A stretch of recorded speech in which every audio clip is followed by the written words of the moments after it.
Sofía con limón y sal. El día de hoy estamos felices, Liana aquí a este lado y mi servidor Miguel Ángel, porque regresamos después de algunos meses empolvados, haciendo memoria desde el 25 de junio del 2023, en el episodio Todo por un Like, que fue el que denominamos capítulo 2 de la temporada, no, capítulo 3 de la temporada 2, pero se quedó la temporada 2 la temporada 3 se quedó en eso, solo en 2 episodios, pero bueno, ya volvimos recargados, con la idea, ahora sí, de salir quincenalmente, fielmente a alcanzar la cuota de los 10 episodios de temporada. Y pues bienvenida, Elena, gracias por volver y qué gusto de volverte a ver por estos mares del internet. Muchas gracias Miguel. Pues yo contentísima de estar acá compartiendo una vez más después de tanto tiempo, después de muchos intentos de querer regresar, pero bueno, las fuerzas del universo pues nos llevaron por otro sitio, pero bueno, como decimos coloquialmente, más vale tarde que nunca, así que bueno, ya estamos acá. Y vamos a arrancar, ahora los episodios van a ser un viernes sí, un viernes no, quincenal como les comentábamos. Y el día de hoy justo sale este episodio en el Día de la Mujer, el Día Internacional de la Mujer, el 8M, y quisimos traer a colación un tema súper interesante, que más que, bueno, lo vamos a reflexionar, lo vamos a platicar, lo queremos hacer muy introspectivo y creo que como en este call to action para todos los que nos escuchan, ¿no?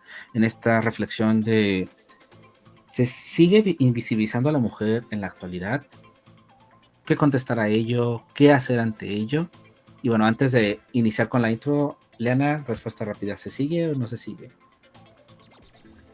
Sí, definitivamente se sigue invisibilizando a las mujeres, al rol que desempeñan, sobre todo aquel rol que desempeñan en la esfera pública.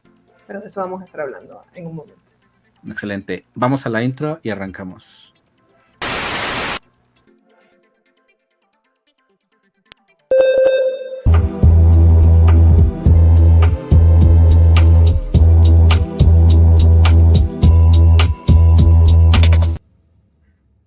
Excelente. Liana, pues quisiera, antes de empezar con la escala que tenemos y partiendo un poco de esta pregunta, y creo que, bueno, resaltando un poco antes de entrar al aire estábamos vacilando un poco el cómo esta respuesta tiene varias, o esta pregunta tiene varias respuestas porque se quiere jugar como que sí, como que no. ¿Cómo responder cuando quizá desde la esfera masculina, ante esta pregunta de la mujer ya no está invisibilizada y el hombre suele decir, no, es que ya tienen más derechos, es que ya han alcanzado el mismo estatus? ¿Qué podemos responder? ¿O cuál sería la respuesta a este tipo de, quizá desde la arista masculina, puedes decir, no, es que ya vemos más a la mujer, pero desde la arista femenina, pues evidentemente esto no es así. ¿Cómo podríamos responder antes? Sí, bueno, como mencionabas, pienso que eso tiene diversas aristas. Sí es muy preocupante, o al menos yo lo veo así, que exista pues ese criterio bastante acentuado, sobre todo también como vos mencionabas, desde la mirada masculina, porque usualmente es desde el espacio masculino, desde la mirada masculina, o sea, son los hombres quienes en su mayoría pues tienen este criterio y muy bien afianzado, que en la actualidad pues realmente no tiene sentido hablar ya de derechos de las mujeres, no tiene sentido hablar de feminismo, de feminismos, porque las mujeres ya han adquirido los derechos que llevaron reivindicando por mucho tiempo, que al contrario de lo que se piensa, las mujeres incluso hasta tienen en la actualidad más derechos que los propios hombres, más privilegios en el marco legal, en el marco laboral, etcétera, y que por tanto pues es un sinsentido, digamos, o que más bien se ha girado, ¿verdad? Este giro de los beneficios que supuestamente eran de la masculinidad, desde lo tradicional, y ha ocurrido un giro y los beneficios ahora son hacia lo femenino. Cuando en realidad esto no es así. Evidentemente, sí, las mujeres hemos logrado conquistas significativas a nivel social, a nivel político, a nivel individual, profesional, etcétera, pero definitivamente pues queda un camino muy largo todavía, e incluso, y esto es algo creo que más preocupante, vemos que derechos que habíamos adquirido a través sobre todo de los movimientos feministas se están perdiendo. Y eso lo estamos viendo con diversos ejemplos, no solamente en la región latinoamericana, sino también pues, en otros espacios, incluso europeos, incluso como Francia, que siempre han estado como a la vanguardia en cuanto a derechos de las mujeres y la reivindicación de sus derechos y demás. Entonces, es súper importante retomar constantemente pues precisamente la visibilización de estas problemáticas y sobre todo, porque pienso que también es muy importante tener en cuenta la mirada femenina, o sea, qué es lo que piensa la mujer, cuál es la experiencia de la mujer, también al momento de incluso generar conocimiento, porque muchas veces ese ámbito de la experiencia, lo que siente la mujer, lo que piensa la mujer, como que no se toma como un conocimiento objetivo, incluso como algo que puede ser científico o dictaminado como verdadero, porque forma parte de la emotividad o de la experiencia, pero realmente es muy importante que para identificar determinadas problemáticas, pues también se tenga en cuenta el sentir, la experiencia, el ser en la realidad social y política de la mujer y cómo, pues, a partir de esas experiencias que son particulares y diferentes a la de los hombres, por muchos motivos, pues deben ser escuchadas. Y pues obviamente eso ha costado, digamos, bastante trabajo. Creo que también, bueno, ya desde este lado, así como que desde la mirada masculina, una de las formas como quizá empieza el radar a sonar es cuando te tienes que hacer, o sea, tienes que sensibilizarte hacia cuando contemplas algo, hacer una introspección tú como hombre, quizá en donde decir, bueno, esto realmente está contemplando a los dos polos, no lo está haciendo. Muchas veces quizá, como dices, a lo mejor actualmente vemos que a lo mejor legalmente o lo que sea hay cierta equidad en algunas áreas, podríamos decirlo, pero también entonces entra la reivindicación en cuanto a la historia, ¿no? O sea, cuando remiramos a la historia, cuando remiramos un episodio de la historia, pues no quedarnos con, ok, está aquí y veo, y estar totalmente sensibles, tener como que el foquito alerta de dónde están las mujeres, ¿no? O sea, al final del día, la historia, cuando está escrita o cuando es escrita, un gran porcentaje, si no es que casi el 100% de su totalidad, los personajes históricos pues son hombres, entonces ahí como que poner ese ojito de alerta, y en cuanto a situaciones concretas, pues sí, estar así, ver algo y siempre contemplar, realmente estás incluyendo el la y el los, el y la, o cómo lo estás contemplando, y creo que ese puede ser un punto de quiebre, ¿no? En como qué hacer para, pues no dejarte enviciar, ¿no? Porque quizá, como dices, como mujer, pues tienes esta sensibilidad, como hombre quizá desafortunadamente lo puedes llegar a dar por sentado o lo puedes normalizar, incluso muchas mujeres también a veces normalizan esta conducta en cuanto es algo muy masculino y cuanto lo siguen haciendo porque también el machismo también se ejerce desde la mujer, como que tener esta alerta, ¿no? De decir, ok, esto, ¿dónde están las mujeres? ¿Dónde están los hombres? Realmente están los dos y creo que de ahí podemos construir hacia algo mejor. En base a eso y en base a estas respuestas, quisimos, Leana y yo, reflexionar un poco sobre cómo hacer justamente para visibilizar a las mujeres. Nosotros caímos en la conclusión de que quizá, obviamente hay muchas herramientas, hay muchos causas, pero nos queremos traer 4 pilares fundamentales que creo que tanto desde las humanidades en lo general o en lo particular, como en la vida pública en lo cotidiano, pues nos pudiera ayudar, ¿no? Desde el ámbito de la filosofía, desde el ámbito de humanidades, creo que podemos tener un gran aporte. Y de ahí, uno de estos pilares es la parte profesional. Y en la parte profesional yo le comentaba a Lena que, bueno, podemos dividirlo en dos grandes aspectos. La profesional, quizá cuando estamos más familiarizados, Lena y yo, que es quizá la labor de docente, la labor universitaria, pero también no dejar de lado la labor pues de otras profesiones, ¿no? Científicos, historiadores, profesores, abogados, abogadas, etcétera. ¿Cómo desde este ámbito profesional, qué podemos hacer, Lena, para visibilizar a la mujer? Esa es una muy buena pregunta y es muy buena pregunta porque es muy compleja además y porque no hay una respuesta así como de 10 pasos para visibilizar a las mujeres, ¿verdad? Entonces, me parece súper importante hacer énfasis porque esto es como un problema generador, que hay estructuras estructuras sistémicas, o sea, que forman parte de todo nuestro sistema, de cómo funcionan nuestras sociedades en general, desde un punto de vista privado, desde un punto de vista colectivo, incluso obviamente desde el punto de vista cultural, e incluso desde el punto de vista del imaginario, el imaginario que vamos desarrollando, nuestra identidad, toda esta simbología que tiene una connotación de género, y esa connotación de género equivale a esta desigualdad o a esta jerarquía donde se considera, en este caso, lo masculino como superior y lo femenino como inferior.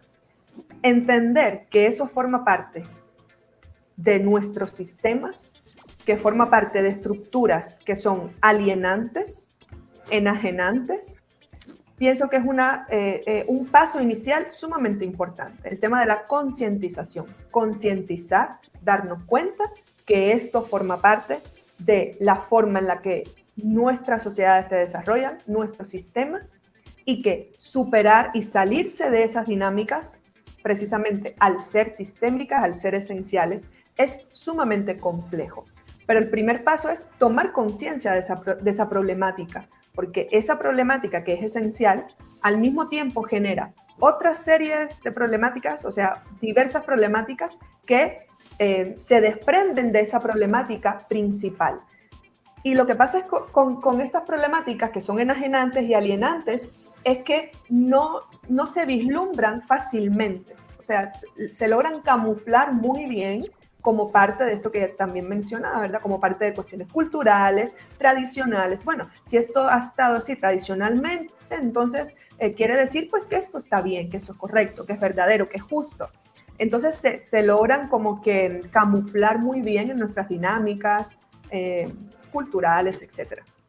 Entonces eso hay que partir de ahí. Incluso a partir de las principales reflexiones al respecto de los derechos de la mujer, el papel de la mujer como en la sociedad, que desarrolla, por ejemplo, Simone de Beauvoir, esto es uno de los principales elementos a los cuales ella hace referencia y sobre el cual yo siempre he coincidido de manera completa. O sea, el primer paso es tomar conciencia. Si no tomamos conciencia, es muy difícil. Obviamente, tenemos que tomar conciencia todas y todos. No solamente tomar conciencia a las mujeres, que es un aspecto muy importante, porque quienes son oprimidas, quienes somos oprimidas, pues somos quienes debemos tomar conciencia, digamos, como de manera primordial, porque somos quienes nos debemos revelar al sistema. Y eso es algo muy importante y que también es muy cuestionado, pero realmente no hay otra manera.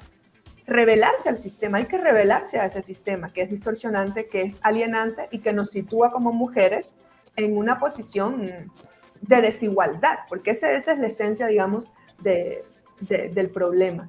Entonces, primer paso, pudiésemos decir así, aunque obviamente esto es mucho más complejo que establecer pasos, pero uno de los primeros elementos que yo consideraría que son muy importantes es tomar conciencia. Para tomar conciencia, ¿qué es lo que hay que hacer? Pues hay espacios que son espacios de divulgación, que son espacios de aprendizaje, que son espacios de intercambio de experiencias, escuchar experiencias de otras mujeres con otras características de vida y también entender que el conocimiento es un conocimiento situado, es un conocimiento que parte de relaciones de poder, que parte de intereses, que parte de una comunidad muy particular y sobre todo privilegiada, que es quien genera el conocimiento, quien dice que es la verdad y lo que no lo es, quien lo organiza, quien lo publicita. Entonces, en ese sentido, una forma de revelarse a esas estructuras es, pues, visibilizando mucho más esta situación y obviamente eso forma parte de ese incomodar, porque usualmente pues los movimientos feministas o cuando se habla de este tema de la desigualdad que vivimos las mujeres, es un tema que incomoda mucho, es un tema que incluso resulta hasta muy, ¿cómo decir?, muy cansado para las personas. Ya van de nuevo a hablar de feminismo, ya van de nuevo a hablar de los derechos de las mujeres, pero realmente para tomar conciencia esa es una de las maneras fundamentales, o sea, insistir y sobre todo resistir, porque pienso que estamos todo el tiempo insistiendo en estos temas, buscando los espacios para hablar de estos temas a partir de experiencias, a partir también de conocimientos científicos, a partir también de la racionalidad, a partir de análisis que son pues bastante profundos, obviamente, y al mismo tiempo eso supone resistencia, ¿bien? Porque, o sea, querer cambiar y las transformaciones en general implican resistencia y rebelarse contra lo establecido. Ese proceso de rebeldía pues puede ser de muchas formas. Obviamente, quizás lo primero que nos puede venir a la mente es que esa rebelión es algo físico, armado, pero no necesariamente. O sea, hay muchos espacios de resistencia, muchos espacios de rebeldía, pero que tienen que estar presentes. Nosotros en general nos hemos acostumbrado mucho pues, a estar en estados de pasividad. Y obviamente hay también privilegios que muchos grupos no quieren perder y que son privilegios incluso que ni tan siquiera son conscientes de que tienen. En este caso, por ejemplo, los hombres muchas veces no son conscientes que son privilegiados, que tienen privilegios. Entonces, entender esto, pues obviamente pues, que también es muy difícil. Pero yo diría como así primer elemento para que me digas tú qué piensas, pues sería eso, hacer mucho énfasis en la concientización de que esto es una realidad y que esto forma parte esencial de nuestros sistemas y de la forma en la que nuestros sistemas están configurados, esencialmente. Yo esa conciencia, ese primer paso, igual junto a la rebeldía, que bueno, a lo mejor la rebeldía pudiera aplicarse, quizá pudiera quedarse en este nicho directamente de las mujeres en lo general. Creo que lo que nos puede competir a todos es la denuncia, porque igual de nada caso sirve que yo me haga consciente que tengo privilegios o que yo mujer sea consciente de que soy oprimida si pues no lo denuncio, ¿no? Si no lo digo. Entonces creo que uno de los siguientes pasos para mí importantes es esto, el denunciar, cuando ves que hay un sistema que está patriarcado, que ves, por ejemplo, lo comentamos el otro día, Jan y yo, fuera totalmente en una conversación que tuvimos ahí por ahí random, cuando ves, por ejemplo, programas académicos en donde la historia de la filosofía o la historia de no sé qué, y ves puros hombres en este programa o ves puros hombres en esas estructuras, pues decir, oye, pues esto está mal, o sea, esto, ¿dónde me estás dejando a las mujeres que participaron? ¿Dónde me estás dejando a las mujeres que también tuvieron una influencia? O sea, el realmente, al hacer conciencia, el denunciarlo, tener esta incomodidad de decir, ok, ya estoy consciente de que está pasando, pero al final del día lo grito, lo denuncio y me siento incómodo con ello, creo que es un paso importantísimo para entonces sí realmente, no sé si logremos simbrar a lo mejor a las altas jerarquías, porque bueno, esto obviamente son cambios que desafortunadamente también conllevan muchos tiempos, pero podemos arrastrar, así como dicen, a una generación a que vaya con este impulso para que cuando llegue esa nueva generación a esos estatus de poder, pues quizá puedan entonces romper esos paradigmas. No sé cómo veas toda esta parte de la denuncia, los programas académicos, e incluso también creo que aquí matizando algo que, bueno, Liana me compartía, que si al final a lo mejor en los programas no te autorizan tener o formalmente o el que está en el papelito dice que son puros hombres, pues tú desde tu trinchera, desde tu grupito, desde tu apartado, pues decir, ok, nos dicen que estudiemos esto, pero bueno, no solo es eso lo que hay que estudiar, sino también hay estas personas, estas mujeres a las que podemos estudiar y meterlas, o sea, imponer, tener esta rebeldía quizá también al sistema en cuanto, aunque no me autoricen, también voy a meter y también voy a sembrar hacer este ruido. ¿Cómo ves esta parte de denunciar, de esta rebeldía? Sí, exacto, forma parte de la rebeldía, ¿verdad? Forma parte de la rebeldía. Pienso que incomodar, porque obviamente incomoda, pues es parte de, si no, ¿qué es lo que estamos haciendo? O sea, si no incomodamos con nuestras posturas, si no incomodamos con nuestros cuestionamientos, ¿qué es lo que estamos haciendo? Y bueno, nosotras en filosofía, pues también formamos parte de estas dinámicas Y aquí ocurre una cuestión bastante importante de mencionar. De manera general, hay que entender que la toma de conciencia, es decir, lograr identificar que esta problemática es esencial, real, existe y se desarrolla de muchas maneras, también tiene que ver directamente con la generación de conocimiento. Un conocimiento que sea inclusivo, un conocimiento que tenga un enfoque de género, un conocimiento que sea situado y que no se trate de imponer como universal o como sumamente objetivo o sumamente neutral, y no por eso va a dejar de ser conocimiento o va a dejar de tener una rigurosidad científica.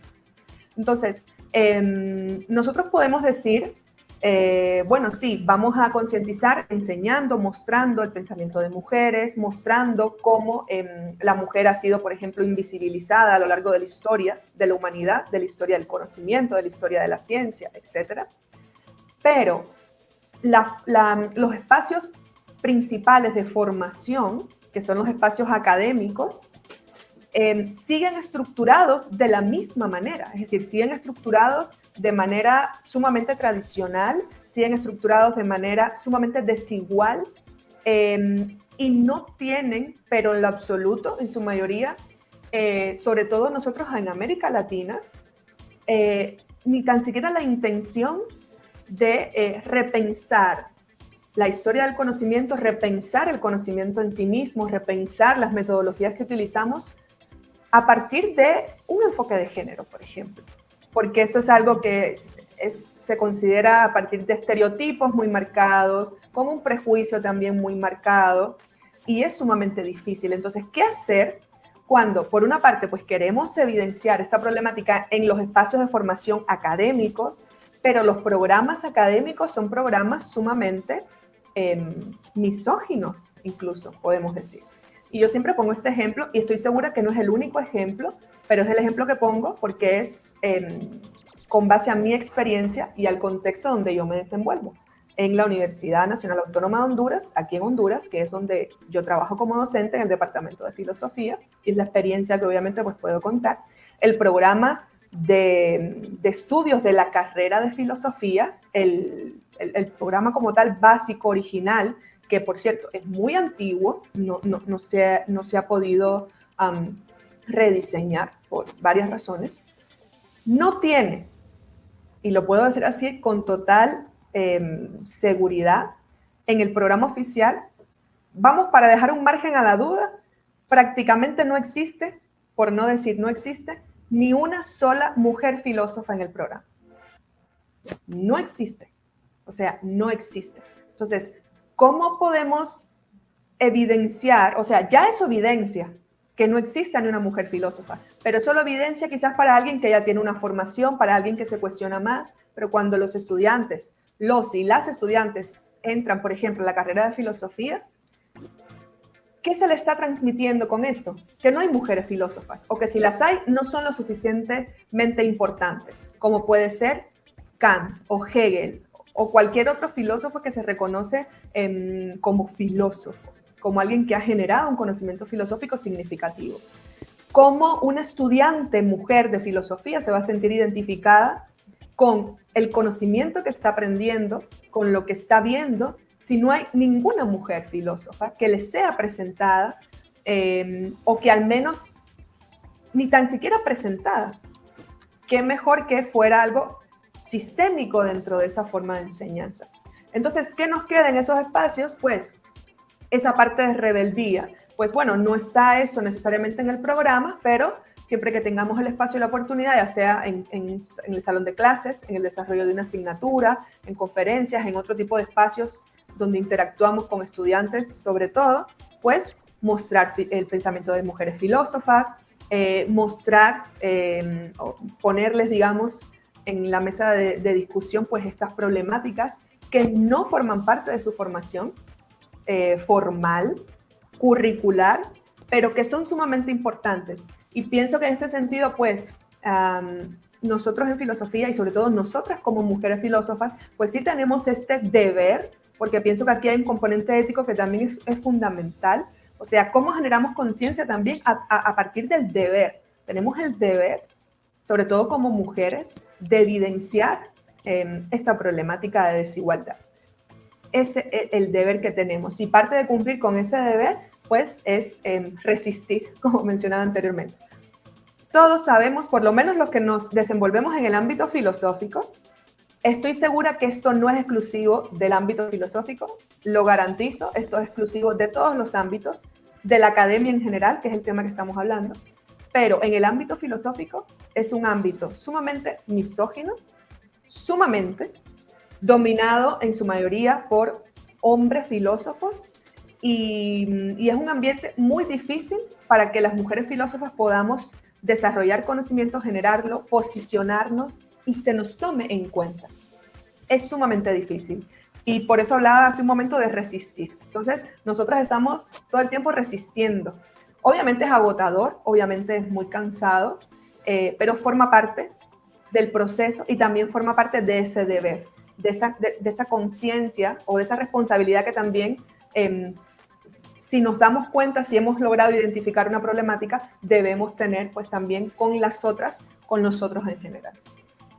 De ahí creo que, continuando un poco con la parte profesional, tomando también un poco de, tú subiste hace poquito, subiéndote al meme del soy filósofa y no sé qué, y empezaste a decir varias cosas subiéndote al meme. En la parte hablabas ahí algo de, justamente de esto, de la lucha contra el patriarcado, contra todas estas estructuras. También es la lucha de prejuicios, ¿no? Porque, por ejemplo, alejándonos un poquito del ámbito de la filosofía, a lo mejor cuando pensamos en un abogado, simplemente abogado, desde ahí empieza mal el término, inconscientemente quizá, incluso seas hombre, seas mujer, te da más confianza ir con un abogado a que te resuelva un problema, no sé, de lo familiar, porque el hombre va a ser más frío y la mujer a lo mejor se va a dejar llevar por sus emociones. A un doctor, igual, doctor, en lugar de pensar en médicos o doctoras, no, siempre te va a dar más confianza si te atiende, ¿no? Si estás al servicio público y sabes que te va a tocar la lotería de a ver qué médico te atiende, entonces si ves que entra un doctor hombre, te da más confianza de que estás en buenas manos, versus a que si entra una mujer, más, súmale si es joven, pues le metes más leña al fuego, pero luchar esto, ¿no? Luchar esos prejuicios que entran, ¿no? Y que en esta medida en que nos estamos tratando de concientizar, pues darle este mismo privilegio, o sea, al final del día todos y todas tienen credenciales que los avalan como profesionistas y un sexo no va a determinar su desempeño. Y lo mismo, cogiendo un poco este meme que subiste tú, ¿no? Este reel que subiste, pues esta parte de cómo ser tomado en cuenta, ¿no? Cuando, por ejemplo, en el caso de las mujeres en filosofía, desafortunadamente, y yo lo digo como desafortunadamente, tienen que crear espacio a las mujeres para hacer su club de Toby de mujeres filósofas porque no son consideradas dentro de acá. Entonces, en lugar de buscar esta división, porque al final para mí es como esta fragmentación en donde yo siempre cuando veo ese tipo de cosas es como visualizo estos camiones de antes en Estados Unidos, el asiento de atrás de los negros, el baño de los negros, o sea, como que en lugar de separar, no se pueden fusionar justamente por esta competencia, ¿no? Y cómo entonces en esta resistencia es también esta lucha de prejuicios, que es difícil, ¿no? Al final puede ser difícil tanto como hombres para mujeres, pero creo que a partir de la concientización y que justamente los docentes hagamos este trabajo de tratar de traer a las mujeres y buscar impulsarlas,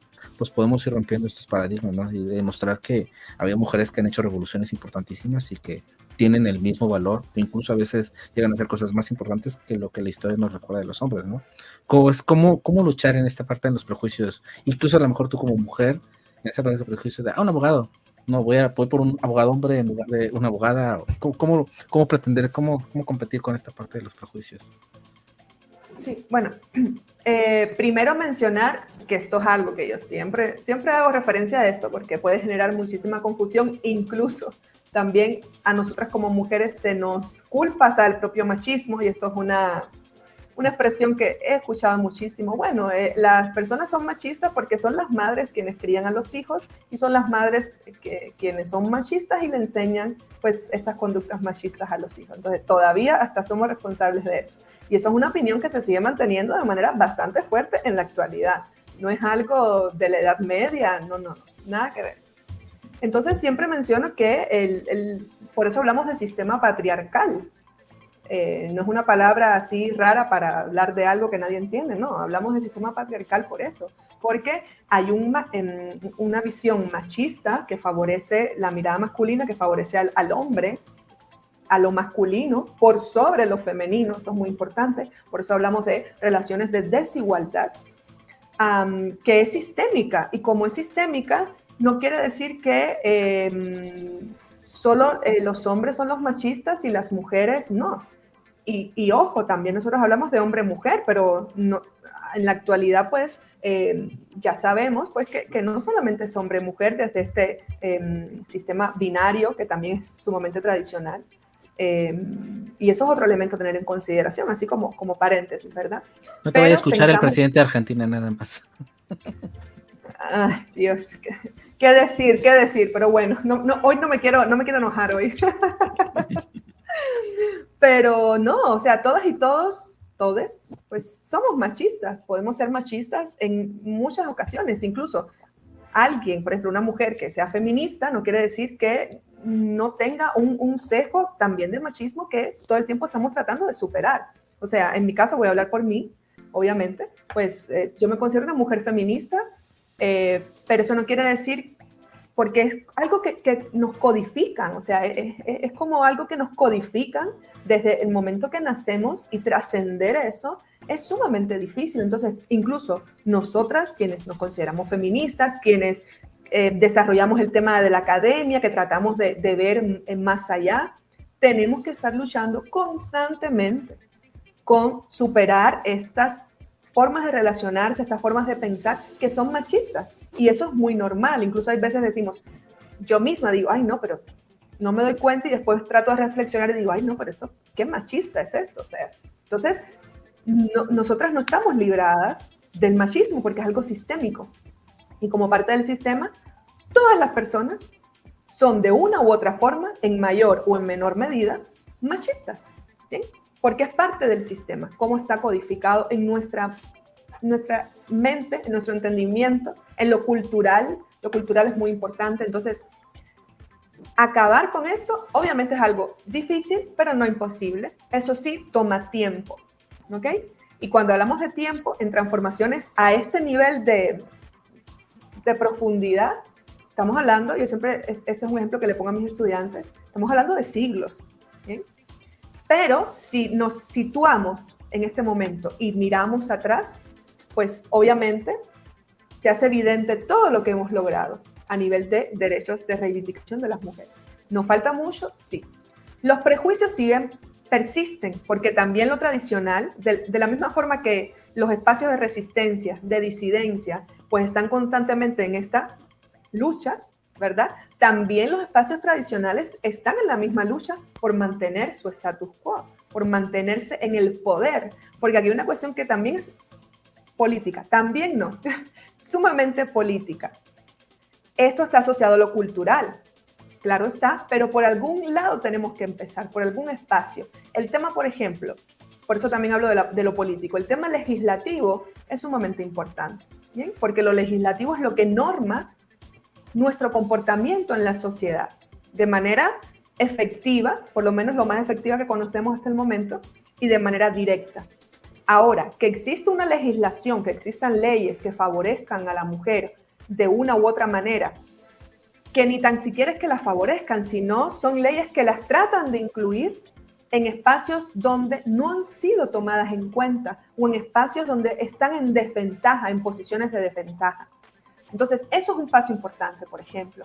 Ahora, eso quiere decir que porque existe una ley que establezca determinado elemento, determinada cosa, eso quiere decir que se va a eliminar automáticamente los prejuicios que tienen las personas, los estereotipos, y eso que viene arraigado, codificado, como mencionaba, culturalmente desde que nacieron. No, una ley no va a cambiar tu mentalidad, no va a cambiar tu entendimiento. Por eso hablábamos del tema de la concientización. Pero es un espacio, el espacio legislativo, un espacio bastante eficiente, un espacio bastante práctico por donde también comenzar. Entonces, si no existe ni tan siquiera lo legal, lo normativo, pues mucho peor. Entonces, creo que el espacio político es muy importante porque también, como siempre digo, son en los espacios políticos donde se hacen las transformaciones, los espacios de poder. ¿Quiénes ocupan los espacios de poder? En su mayoría son hombres. Y esto es una realidad. Y en su mayoría son hombres no porque tengan mayor capacidad, porque eso también está más que demostrado. En su mayoría son hombres porque el propio sistema está diseñado de una manera tal que, de manera incluso muchas veces hasta inconsciente, quienes logran llegar también a partir de todas las desigualdades que tenemos, las mujeres, son quienes pueden llegar a esos espacios. Y en esos espacios de poder es donde se puede agenciar las transformaciones, porque los espacios de poder también son espacios de decisión. Entonces, creo que los prejuicios pueden ser transformados y se transforman en la realidad política, en lo que vamos viendo, en ese agenciamiento político. Y creo que ahí los prejuicios pueden ser superados paulatinamente, con tiempo, mucho trabajo educativo, mucho trabajo de concientización, siempre lo menciono, es muy importante. Tenemos mucha ignorancia. Y es increíble porque hablamos de sociedades de la información, sociedades del conocimiento, pero somos tan ignorantes y cada vez somos más ignorantes porque tenemos tanta información a nuestro alcance, pero no podemos identificar qué parte de esa información corresponde a criterios de veracidad y qué parte de esa información no lo es. Entonces, a mí todavía me sorprende por una parte y por otra, pues no tanto, pero me logra sorprender mucho cómo manejamos conceptos de una manera tan distorsionada, cómo creemos en posicionamientos o en las cosas que nos dicen de una manera tan, incluso a veces hasta irrisoria, y la mayoría de esas cosas se basan en un gran desconocimiento. Y eso es muy preocupante porque indica, entre otras cuestiones, pues que hay que seguir trabajando en el tema formativo. Y el tema formativo pues también implica el cuestionamiento de lo tradicional. También hay mucho miedo y los otros días pues yo lo estaba con esto del lenguaje inclusivo, que bueno, no sé si vaya a salir a referencia, porque esa es otra manera, ¿verdad? Paso, ¿cuál sería? ¿3, 4? Creo que esa sería otra manera también. Bueno, antes si quieres para matizar un poco, si no entendieron el chiste de lo del lenguaje inclusivo, bueno, a fecha que estamos grabando, hace unos días el nuevo presidente de Argentina prohibió el uso del lenguaje inclusivo en la función pública, y bueno, de ahí la dedicatoria al lenguaje inclusivo, por si no están enterados de la nota. Incluso vamos a pasar, bueno, eran 4 pasos, pasamos primero el profesional. Antes de eso también me voy a pasar un poco a lo académico porque vamos como que hilando un poquito de esta parte. Antes también de eso, y creo que va a salir a colación un poco el adelanto, un spoiler al programa que viene. Mencionabas esto del aire de la información y esto del manejo de la información y lo terrible dentro de los riesgos que vamos a ver en el siguiente episodio de la inteligencia artificial, de toda esta parte, este bombardeo, está que evidentemente, bueno, la inteligencia artificial genera contenido a través de lo que recibe y lo que se entrena hoy día. Y si hoy día somos misóginos, somos machistas, somos racistas, somos en unos años, cuando la inteligencia artificial esté ya normalizada y esté capacitada con todo esto, ¿qué nos va a generar? O sea, creo que ahí es la importancia de cómo realmente hacer un rompimiento y partir hacia algo nuevo, porque si no, estos vicios que estamos compitiendo ahorita y que son difíciles, son de años, pues con los avances que lleva la tecnología y con lo que va a nutrirse la tecnología, se va a nutrir de toda la sociedad que subimos en redes sociales, pues esto va a acabar pues muy, muy terrible en unos 5, 6, 7, 8 años que esto ya esté generando contenido masivamente. En la parte se me acaba de ocurrir, disculpa que te interrumpa, se me acaba de ocurrir un título así como que, por ejemplo, ¿la inteligencia artificial es machista? Está bien interesante, ¿eh? Bueno, ese es el spoiler, ya les hicimos el spoiler del siguiente programa para que vean cómo vamos, porque entramos con toda esta, llevamos 4ª temporada. En la parte académica hay algo muy interesante, porque bueno, volviendo con esta parte de la visibilización de las mujeres, la parte académica ya formal en lo cuanto es la producción de contenido, tú ya más o menos lo estabas anticipando un poco en cómo veces tú misma siendo feminista, o las mujeres que son feministas o que se denominan feministas muchas veces caen en el machismo. Hay algo muy curioso que me pasó a mí con la revista de Filosofía en la Red, haciendo el comercialote. A partir de esta edición, en la 5ª edición, yo por imitación que fue algo que me gustó de la revista The Philosopher, que es la revista de hecho más antigua de filosofía, es británica. Ellos tienen dentro de sus lineamientos la parte del 60-40 en cuanto a referencias, en donde exigen a sus textos que tengan al menos el 40% de citas de referencias de mujeres. Es una imposición que ellos usan. Filosofía tiene alianza con ellos. Un día me puse a chismear ahí los lineamientos, me gustaron y lo imité. Fue complicado aplicarlo acá, te puedo ver como posición, como cosas de ese estilo, que igual a mí, bueno, eso ya a consideración personal, creo que volviendo a la frase de Spider-Man, un gran poder conlleva una gran responsabilidad, y para mí creo que se me hizo pertinente hacer esta denuncia de esta manera. Pero lo curioso fue que los textos que recibimos, la mayoría de los textos, aunque van a pasar por comité y se van a corregir, la mayoría de estos primeros borradores no cumplieron con ese alineamiento. De los que cumplieron, que fueron un texto, lo cumplió y fue un hombre, y las mujeres, hubo 2 mujeres que escribieron y toda su bibliografía fue de hombres. Y eso fue algo que se me hizo interesante analizar el resultado. O sea, un hombre sí, a lo mejor un hombre se puso, hizo la tarea de los lineamientos y lo haya hecho forzadamente, como sea, pero cumplió con su 60-40. Y en las mujeres, por este chip automático de, pues, esto cultural que traemos, todas las referencias, todas las citas, toda la bibliografía eran de hombres. Y entonces, ¿cómo podemos competir en esta parte? ¿Es a través de la imposición? Así de, pues hay que buscar, a lo mejor si no es voluntariamente, pues vamos a tratar de imponer de una forma, hacer ruido. ¿Cómo poner que en la parte de la producción ya de la filosofía, ya conscientemente podamos empezar a jalar y empezar a generar este tipo de contenido más inclusivo? ¿Cómo lo ves tú ahí, Elena? Y bueno, aprovechando que Elena también es parte del Comité Científico de Filosofía en la Red, ahí nos dará un poco más de retroalimentación. Sí. A ver, yo considero, obviamente hablo a partir de mi experiencia como docente, como investigadora, y también dentro del ámbito de la academia, que también es un ámbito sumamente hostil y sumamente misógino, en todas sus formas. Entonces, yo considero que debe haber un equilibrio, pero lo que no se norma es muy difícil que en un contexto, lo que no está normado, es muy difícil que en un contexto como el nuestro, que está estructurado para invisibilizar a la mujer, por muchas razones y por muchos elementos, que de manera orgánica y de manera autónoma, pues esto vaya a ocurrir. Eso no existe. Incluso desde mi experiencia también como investigadora en el ámbito de Honduras, de la Academia acá de Honduras, las mujeres investigadoras somos muy pocas y tenemos espacios también muy reducidos, y también nos estamos sometidas pues a bastante discriminación, por ejemplo.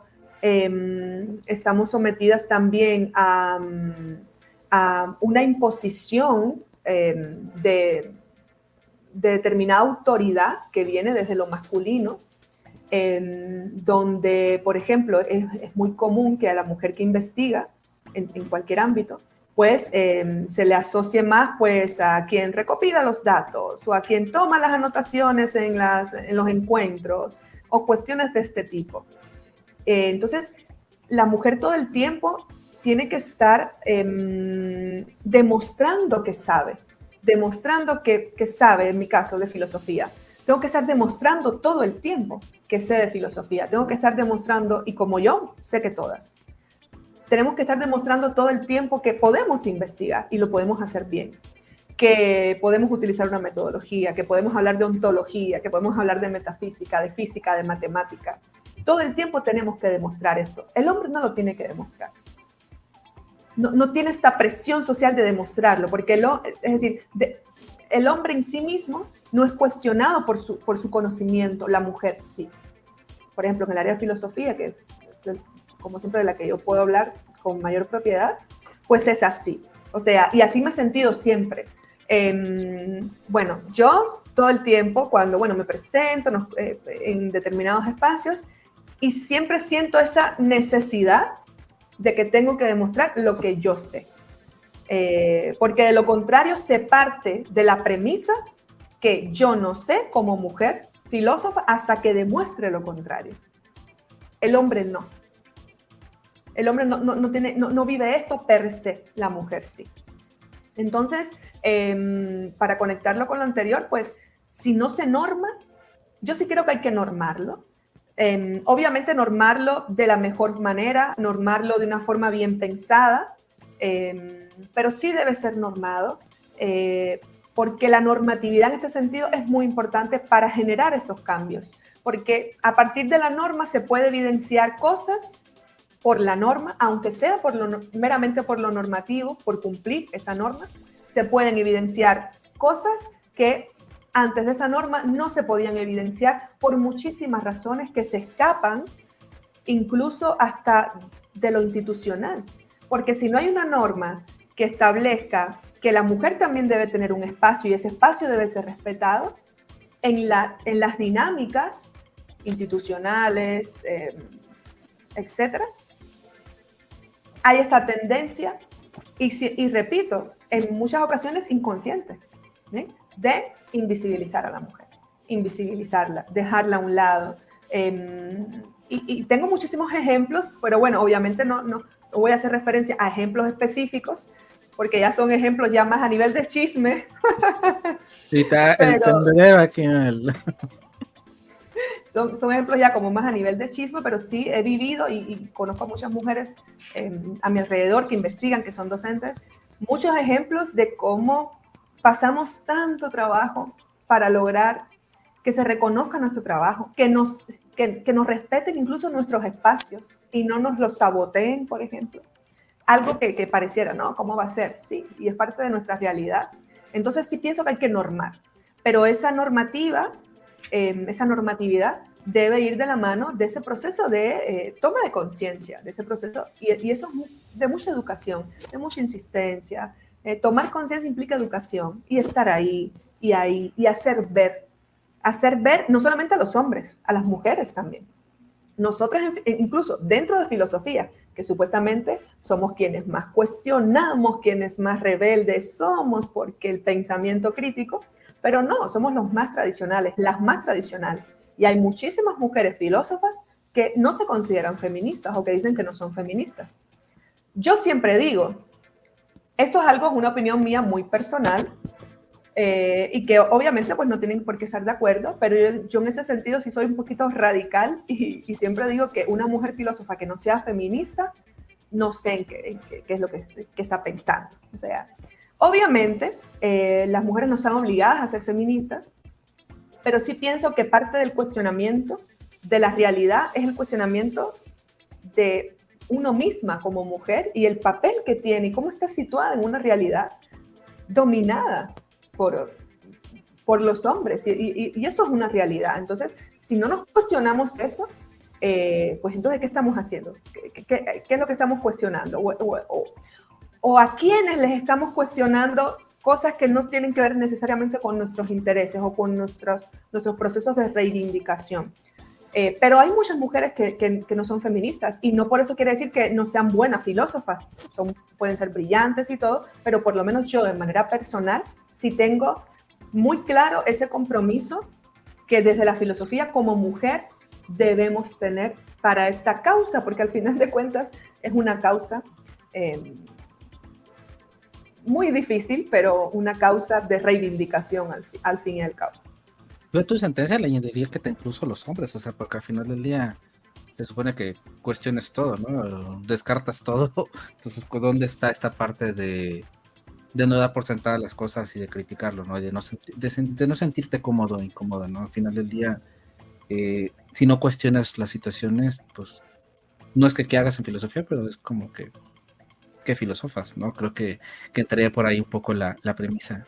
Y de parte de la norma, pues sí, al final pues generas memoria muscular, ¿no? Al final del día, de tanto y tanto que estás normando y dices, ya al final lo haces en automático, como las famosas APA para todos los estudiantes que ya terminan la carrera y ya salen automáticos citando en EPA de forma muscular, pero lo terminan haciendo. Entonces, creo que es interesante, y pues bueno, es una parte acá en el dado caso, por ejemplo, de la plataforma como Filosofía en la Red, pues hacer esto, ¿no? Tratar de esta manera, ¿qué podemos hacer? Pues denunciarlo de esta forma y tratar de echar nuestro granito de arena y decir, bueno, nosotros tenemos pues, comulgamos con esta idea, pensamos de esta forma y lo tenemos que reflejar pues con nuestro trabajo académico, porque si no, entonces de nada caso nos tendría tener un grupo de investigación feminista coordinado por Liana, si no hacemos pues uso, o sea, si no somos coherentes también con esta cuestión, ¿no? O sea, creo que es esta parte de la denuncia que les comentaba yo.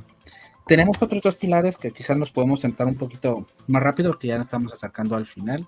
Se nos puso interesante la parte académica profesional. Habíamos separado, bueno, profesional, académico, la divulgación y lo personal. Creo que por lo que haces, Lena, por lo que hacemos, pues igual hasta puede ir un poco junto con pegado.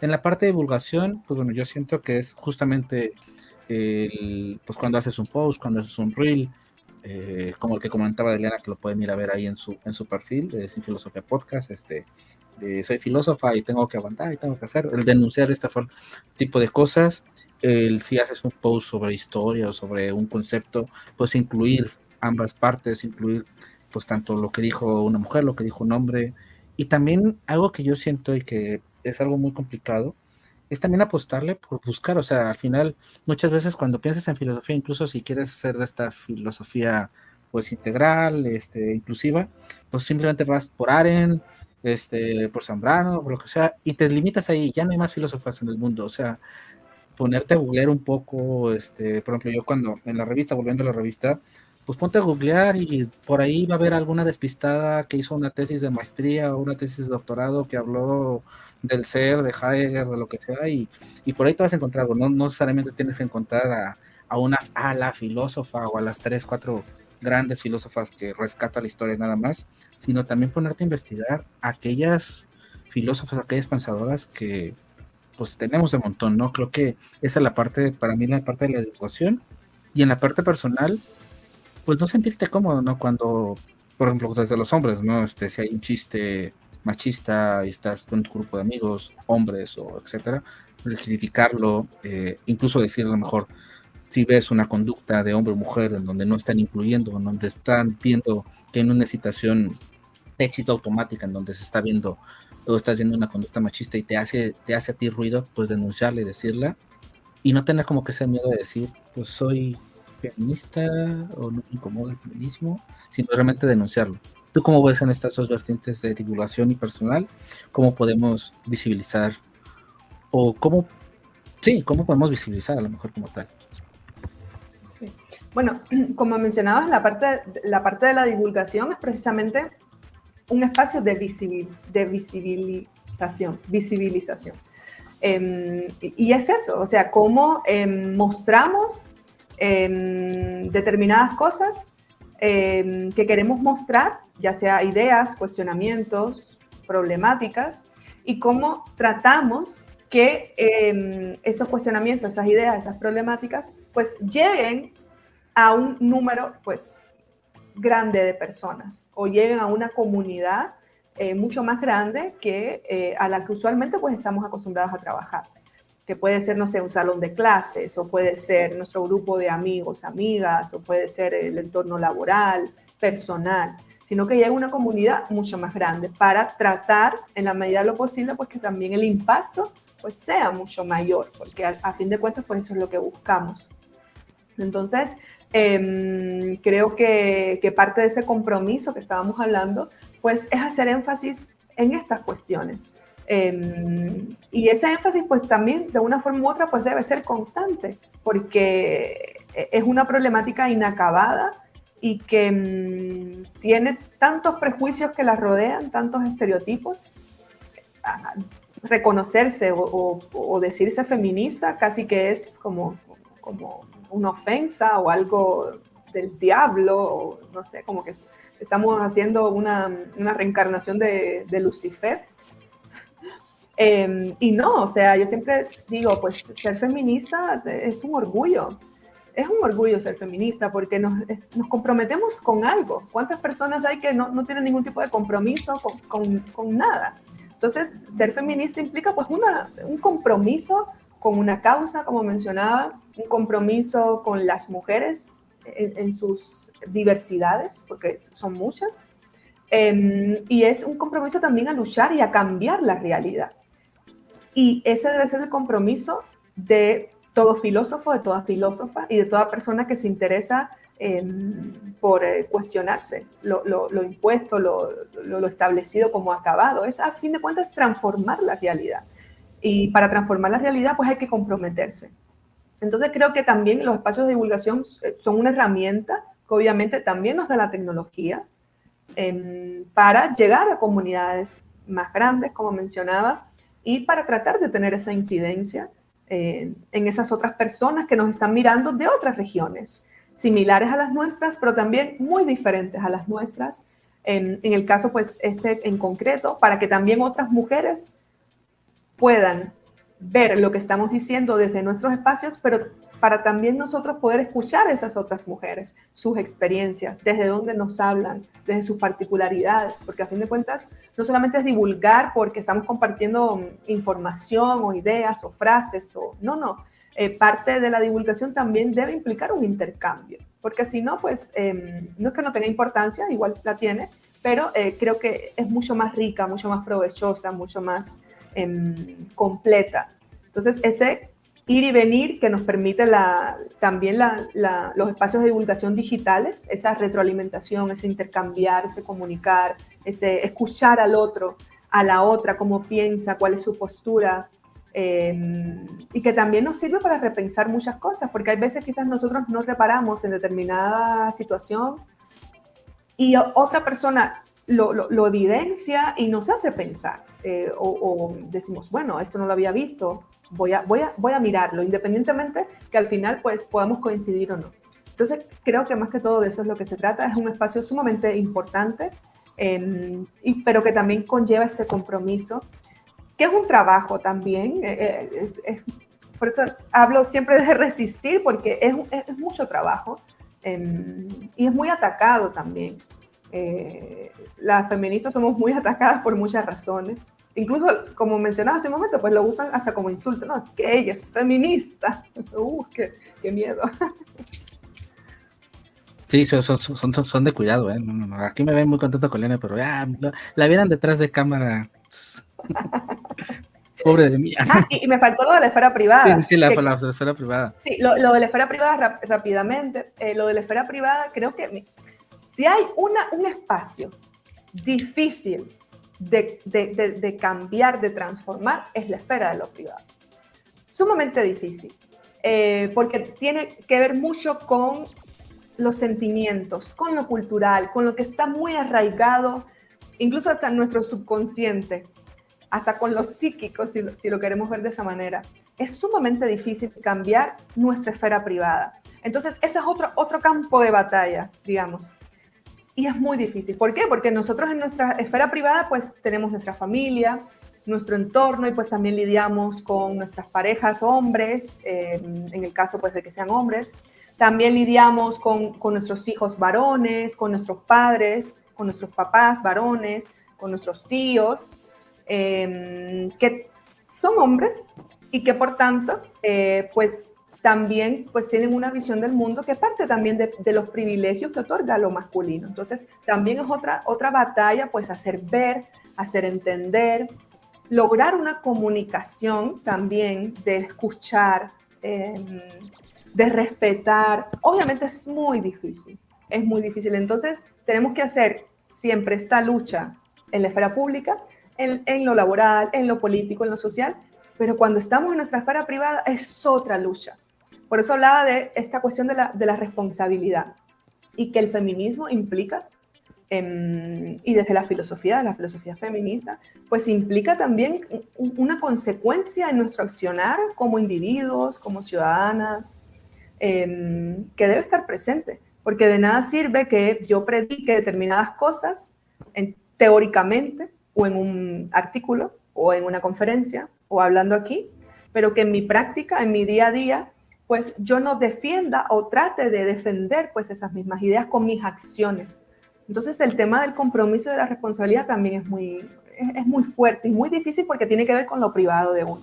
No es lo mismo hacerle entender a a alguien sobre las desigualdades que viven las mujeres, a alguien que pues ni frío ni calor, que hacerle entender eso a alguien que uno quiere. Puede ser una familia, una pareja, un hijo, una hija, porque también, como hablamos, pues las mujeres también somos machistas en muchos aspectos, a una madre, una abuela, es más complicado. Entonces, obviamente, todos estos procesos de toma de conciencia también implican mucha paciencia y también implican mucha tolerancia.